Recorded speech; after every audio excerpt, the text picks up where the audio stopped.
இது மனங்குதி பறக்கு அப்புறம் நான் செகண்ட் மூவி, இது என்னோட செகண்ட் மூவி பொங்கடி நீங்களும் உங்கள் காதலும். எனக்கும் அதிசயம் இருக்குது, காரணியோட ஃபர்ஸ்ட் மூவி இது.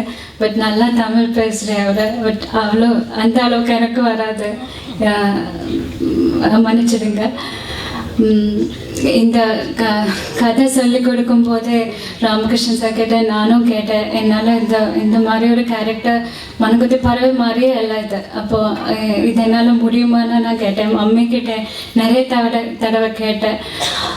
பட் அவர் ஃபுல் கான்ஃபிடென்ஸ் கொடுத்து டைரக்டர் கம் ஹீரோவாக இருந்தாலும் எவ்வளோ டென்ஷன் இருக்குன்னு எனக்கு தெரியும்.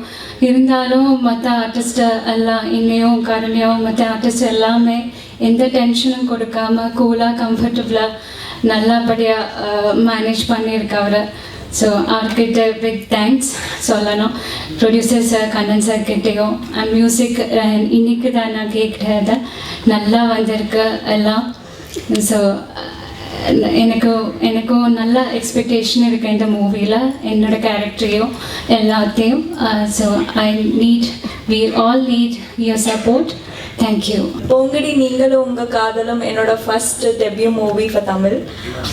கன்னடத்தில் 6 மூவிஸ் பண்ணியிருக்கேன், தமிழ் அவ்வளோ வராது. ஸோ இந்த படம் முடிச்சுக்கொள்ள ராமகிருஷ்ணன் சார் எனக்கு இந்த மாதிரி பேசுகிற லெவலுக்கு டீச் பண்ணியிருக்காங்க. So Ramakrishnan sir is a very good person. எதுக்கு அப்படின்னா ஸோ டைரக்ஷன் அண்ட் ஹீரோ பண்ணுறது இது சாதாரண விஷயம் இல்லை.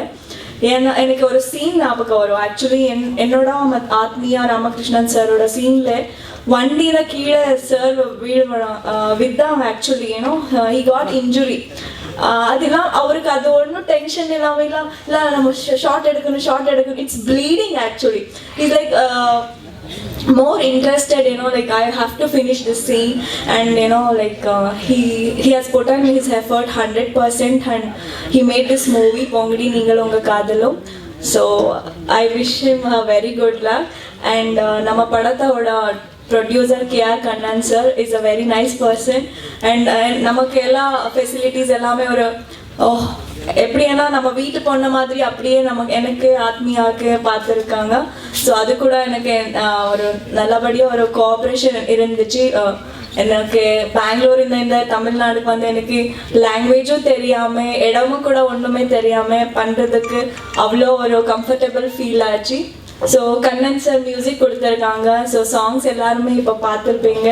ஸோ கண்டிப்பாக இது ஒரு பொங்கடி நீங்களும் உங்கள் காதலும் நல்லபடியாக ஒரு மெசேஜ் ஓரியன்ட் மூவி.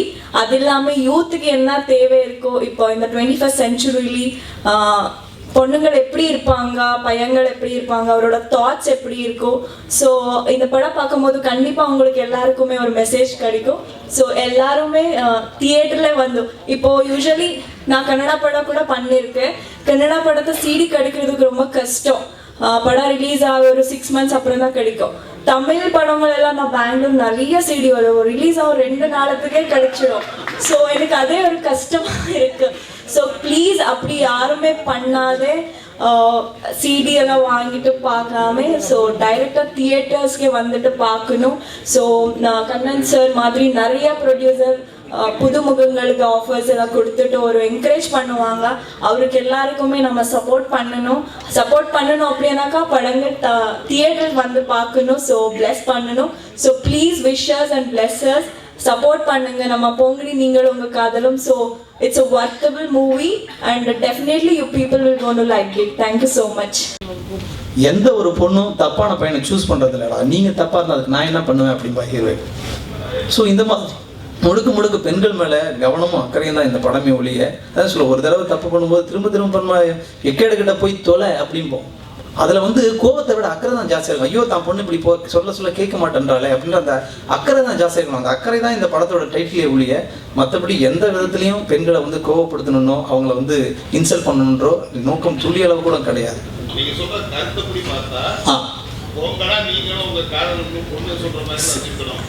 இல்லை சார், நீங்கள் பேரண்ட்ஸோட பாயிண்ட் ஆஃப் வியூ பாருங்க. நான் இப்போ இந்த படத்தை முழுக்க நான் பெற்றோர்களோட கண்ணோட்டத்தில் தான் இதை நான் சொல்கிறேன்.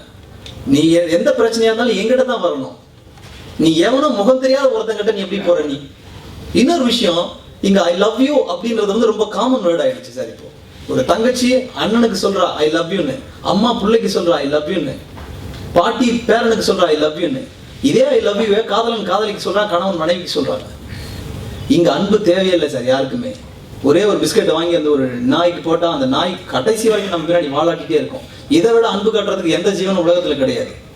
இங்க அன்பு தேவையில்லை, ட்ரஸ்ட் தான் சார் முக்கியம்.